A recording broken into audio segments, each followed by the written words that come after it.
Dim the lights, grab a snack, and try to relax. But don't say I didn't warn you.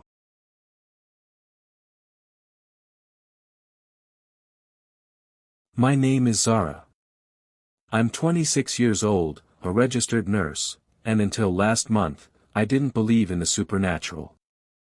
I took the night shift job at St. Amelia's Memorial Hospital, a crumbling old structure tucked behind the hills, forgotten by the world and barely staffed.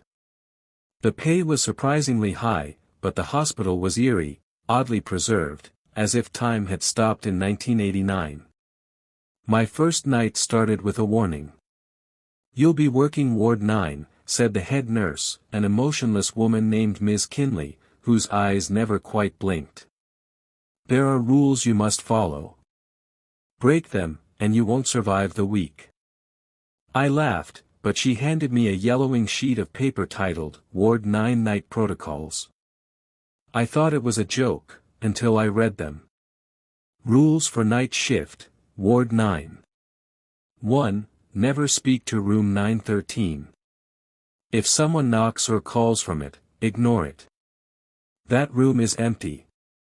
2. Lights flicker between 2:44 to 2:47 a.m. Do not attempt to fix them. Do not walk the hallways during this time. 3. If you see a patient in blue-striped pajamas outside their room, guide them back silently. Do not touch them. 4. At 3:15 a.m., the hallway phone will ring once. Do not answer it. No one ever has and lived. 5. If the intercom plays music, turn off your radio and hum along. Do not stop until the music ends. 6. A doctor may come in around 4 a.m. with no ID. He will ask for patient 999. Tell him you don't know. 7. Never look into the mirror outside the supply closet after 5 a.m. Cover it if you can. I looked up, expecting Ms. Kinley to laugh, but she didn't. She simply said, "Follow them. Or end up like the last girl." That night, I started my shift alone in the pale-lit corridor of Ward 9. The patients were asleep, silent, save for the occasional groan from the old vents or the hum of ancient machines. The place felt wrong. As if the walls had a memory they didn't want to share. Then, at exactly 2:44 a.m., the hallway lights flickered.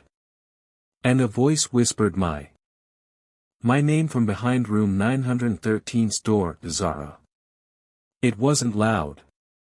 More like a sigh drifting under the door of room 913, which, according to the rules, was supposed to be empty. My body stiffened. I stared at the room number, 913. The brass numbers were tarnished, and the light above it flickered weakly in time with the others down the hallway.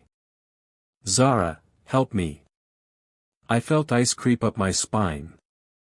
I wanted to run, but some twisted part of me wanted to open that door. To prove it was just a prank, a hazing ritual. But I remembered the first rule. Never speak to room 913. I backed away. When I reached the nurse's station, I found a mug of tea, steaming hot. But I hadn't made it. I hadn't even left that desk. I checked the logbook. Someone had signed in at 2:30 a.m. Name written in spidery black ink. Dr. Calhoun. No one on staff had that name. I checked the system. No such person ever worked here. 2:46 a.m. The lights violently flickered now, strobing the corridor like a broken strobe light at a rave. I crouched behind the desk, remembering rule number 2. Do not walk the hallways during flickering. In the chaos of those few minutes, I saw things. Out of the corner of my eye, shadows too tall, too thin, their limbs dragging across the walls like water-stained ink. One of them brushed across room 913, and for a moment. I swear I saw the door bulge outward like something behind it was pressing to get out. The light stopped flickering at exactly 2:47 a.m. I didn't move for 2 minutes. When I did rise, I caught my reflection in the small window of the medicine cabinet, and behind me stood a man in blue-striped pajamas, face pale and mouth open as if mid-scream. I turned. No one was there. Rule number 3. Guide them back silently.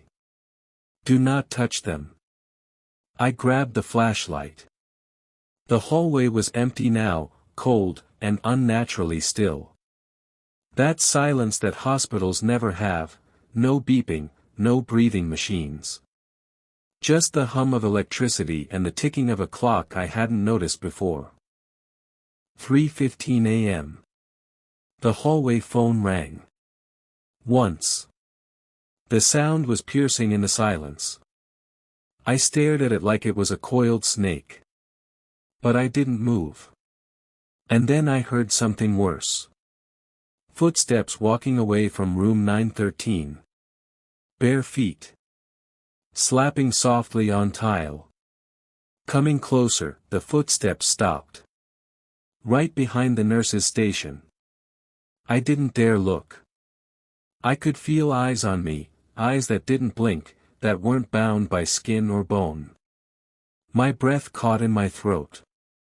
Then, slowly, I turned. He was standing there. The man in blue-striped pajamas. His skin looked dry, like it had been preserved in salt. Gray-blue lips hung half open. He didn't blink. Just stood there, waiting. I remembered rule number 3, guide them back silently. Do not touch them. I nodded slowly and took a step sideways, motioning with my hand. He turned, shuffling toward room 909. I followed him down the hallway. Each fluorescent light above us buzzed faintly as we passed. I kept my distance, maybe 6 feet behind. He moved like he was underwater, slow and jerky, occasionally twitching like he was rebooting. When he reached his room, he turned to me. His lips moved, but no sound came out. I just closed the door behind him. Then, music began to play. Faint, warped jazz echoed over the hospital intercom. It was wrong somehow, like it had been recorded underwater, each note dragging too long. It filled every hallway. Rule number 5. Turn off your radio and hum along. Do not stop until the music ends. I turned off the walkie clip to my uniform. Then, softly, I hummed, copying the haunting tune. My voice quivered. The music slowed, distorted, like it was trying to stretch time. My throat grew tight. My eyes burned. But I kept humming. Down the hall, I saw shadows forming again, long arms, eyeless faces, whispering through the tiles like they'd always been here. The music ended. I stopped humming. And then, I noticed the nurse's station phone blinking. A missed call. Even though I hadn't answered it. I didn't touch it. It was 4 a.m. I returned to the front desk, checking patient vitals. Most were stable, except one. Room 912. The monitor read. Heart rate, 199 BPM. Respiration, 0. Status, alive. I didn't believe it. I rushed down the hallway, heart pounding. When I reached room 912, the door was wide open. And the bed was empty. Then I heard footsteps again. But they were heavy this time. Booted. Coming from the end of the hallway. A man emerged, tall, gaunt, with a crooked smile and no ID. Excuse me, he said politely. I'm looking for patient 999. Have you seen them? I froze. Rule number 6. Tell him you don't know. I don't know, I said firmly, backing away. His smile didn't move. His face didn't change at all. Not even a blink. "I see," he whispered. Then he walked past me, slow and steady, down the hall. I didn't follow. When I turned around, room 913's door was open. Just a crack. And something inside it exhaled that I don't remember walking back to the station. I think I floated. The fear was no longer a spike, it was a constant throb in my chest, pressing against my ribs, crawling under my skin like wires.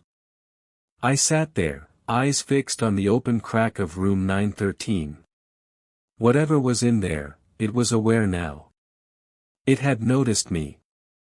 I should have run. But I stayed. Because I needed the money. Because I needed answers.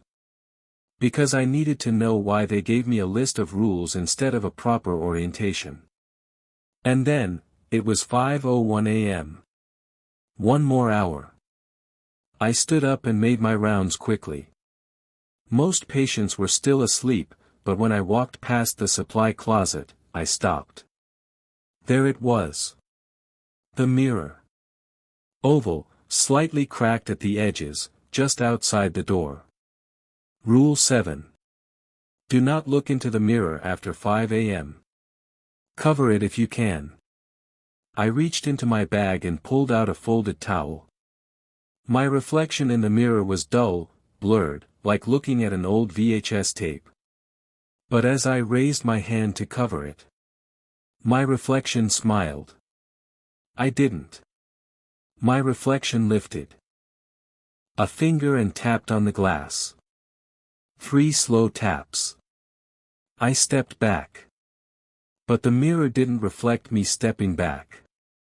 It showed me walking forward, closer and closer, until my reflection leaned its face against the glass, and opened its mouth wide. Wider than humanly possible. Like it wanted to swallow me. Then, behind me in the hallway, I heard someone humming. That awful underwater jazz again. But the intercom was off.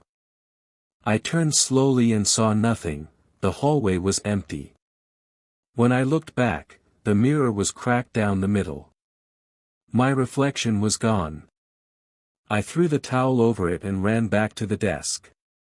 It was now 5:20 a.m. Almost over. Almost safe. But when I looked at the patient monitor for room 910, the screen was black. Not off, just black. And across it scrawled in red. You broke a rule. My mouth went dry. Which one? I followed all of them, I swear I did. Then the intercom buzzed back to life. But instead of music, I heard breathing. Ragged. Wet. Inside the walls. Inside the vents. I grabbed the hospital log and flipped through it. The last 5 nurses assigned to Ward 9, all with final entries around 4 to 5 a.m. All vanished. No resignation. No records. Just one final note in shaky handwriting. It got in through the mirror. And then, room 913's door creaked all the way open. From inside, someone whispered. You forgot the last rule. You forgot the last rule. That whisper from room 913 didn't echo. It absorbed into the air, like the walls themselves were listening. I froze, heart slamming against my ribs. There were 7 rules on that paper. 7. I dug it out of my pocket with shaking hands, unfolded the creased sheet. But as I stared at it, something was different now. A new line had appeared at the bottom, scrawled in the same faded ink, but this time it was still wet. 8. If you hear a voice say you forgot a rule, do not turn around. It's behind you. And of course, I was already halfway turned before I even are. Read it. I stopped. My body froze in mid-motion. My neck twitched, the urge to look was overwhelming. Something breathed on me. Hot, damp, slow. I squeezed my eyes shut. Don't turn around. Don't turn around. I could feel its fingers hovering near my shoulder, not touching, but so close I felt the static in the air. Then I remembered something, a superstition my grandmother used to tell me. If a shadow whispers and you listen, it takes your name. If you look at it, it takes your face. I kept my eyes shut and started humming. That same twisted jazz tune, quiet and off-key. The air grew colder. My fingertips went numb. But slowly, slowly. The breathing stopped. When I opened my eyes, I was alone again. But the nurse's station was different now. The clock was gone. The window was gone. Even the exit sign at the end of the hall had vanished. The walls had changed shade, slightly yellower, stained. Like they'd aged 30 years in an instant. And then the intercom crackled one final time. All patients in Ward 9 have been discharged. Thank you for your service, Nurse Zara. I stared at the patient monitors. Each room now read. Room vacant, deceased. Room vacant, deceased. Room vacant, deceased. All except room 913, which read. Occupied, waiting. And then, without warning, the hallway lights shut off. Pitch black. Silence. Except, not quite. Because now, in the dark, I could hear them. Every patient. Every nurse. Every rule breaker. Whispering from behind the walls. Laughing. Crying. Chanting my name. Zara. Zara. Zara. I crawled toward the supply closet. Hands out. Searching. Feeling. Until I found it, the mirror, still covered. But the towel now pulsed beneath my palm, warm and wet. And from behind it came a voice. Mine. Screaming that I should have run. I should have screamed, or fainted, or clawed my way through the drywall and into some other world where none of this existed. But I didn't. Because the voice behind the mirror, my voice, didn't sound like an echo. It sounded like a warning. Like I was trapped on the other side, begging myself not to let it in. And the towel was pulsing. Beating like a second heart. I tore it down. And what I saw in that mirror nearly broke me. It wasn't a reflection. Not anymore. It was a hallway. The same one I stood in, but wrong. Rust-colored walls, floors soaked in a liquid I didn't want to identify, and on the ceiling, a nurse hung upside down, eyes open, mouth stitched shut with surgical thread. Her tag read. Nurse Zara, Ward 9, lost. She looked at me. Moved slightly. Twitched. Behind her in the mirror hallway, the door to room 913 swung open. And I stepped out of it. Another me. Smiling. Not like a person, but like something wearing a person. I stumbled back from the mirror, heart racing, my vision swimming. My hands were slick with sweat, or maybe blood. I didn't know anymore. That's when Dr. Calhoun appeared again. Out of nowhere. No footsteps. No warning. Just there, standing in the middle of the hall. I told you not to come back, he said. His eyes were completely black now, not just the pupils. All black. Reflective. Like drops of oil. He reached toward me. You opened the 8th rule. That means it gets to choose. Choose what? I choked out. Who stays? And who gets replicated? Suddenly, the floor cracked beneath my feet. Thin lines, like veins in marble, glowing dim red. A sound like distant, wet breathing filled the corridor. The intercom came on one last time. Shift complete. Nurse Zara, replacement successful. Previous iteration, terminated. I screamed and turned to run. But the hallway twisted. Shifted. No matter where I turned, I ended back at room 913. The door was wide open now, and inside was only a mirror, another one, standing upright in the middle of an empty room. The Zara inside that mirror smiled. And said, "You're on the wrong side now." The door slammed shut behind.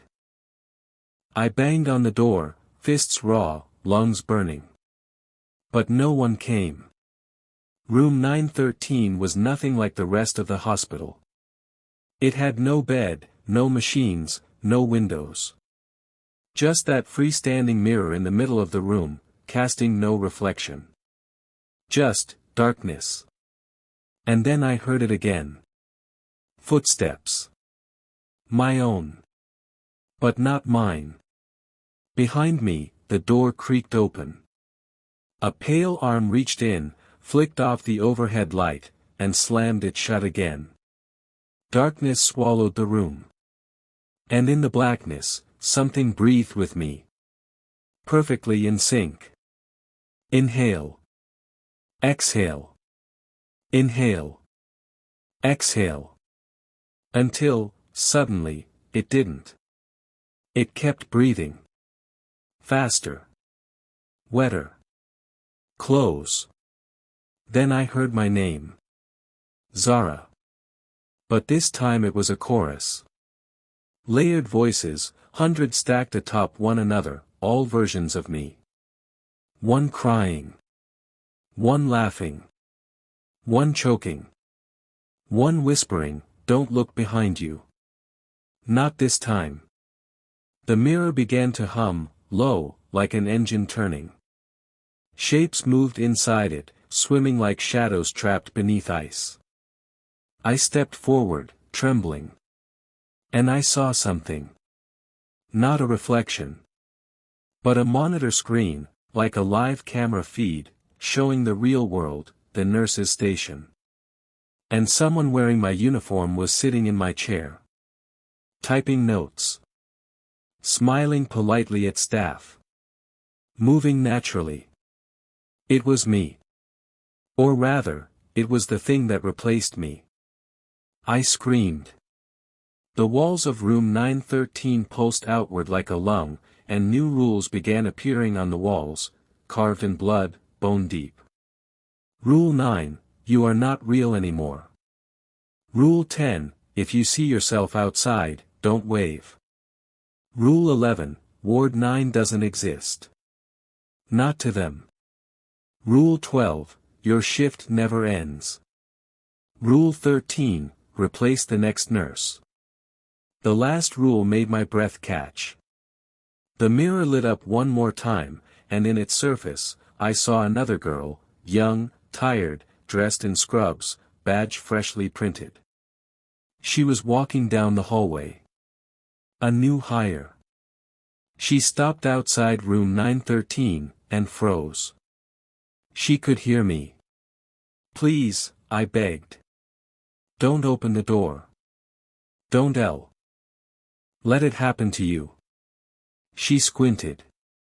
And slowly. She reached for the handle, she turned the handle. The door to room 913 creaked open, just an inch. Enough to let me see her clearly. But not enough for her to see what was waiting on the other side. I screamed again, soundless now, like the room had sucked every bit of breath from my lungs. My fists pounded against the glass of the mirror, against the nothing that surrounded me, but I couldn't reach her. "Don't come in," I mouthed. But she did. One step. Two. And suddenly the room shifted again. The mirror flashed bright, and when it settled, I was no longer in room 913. I was behind her. Standing in the hallway, dressed in scrubs. Same ID badge. Same shoes. Same everything. Only now, the hospital looked clean. Lit. Normal. The girl, Claire, I think her name tag said, was frozen in front of me, halfway into 913, looking around with furrowed brows. "Hello?" she said softly. I stepped back. My fingers trembled. My heart wasn't racing anymore, it wasn't beating at all. I checked the monitors behind the nurse's station. Room 913, occupied. Name, Zara. Status, replaced. It was done. I was out. Or so I thought. Because as I tried to speak, to warn Claire, to tell her to run, I realized my mouth wouldn't move the way it used to. Words came out flat. Mechanical. Practiced. Like a nurse running a script. I wasn't me. I was what it made me.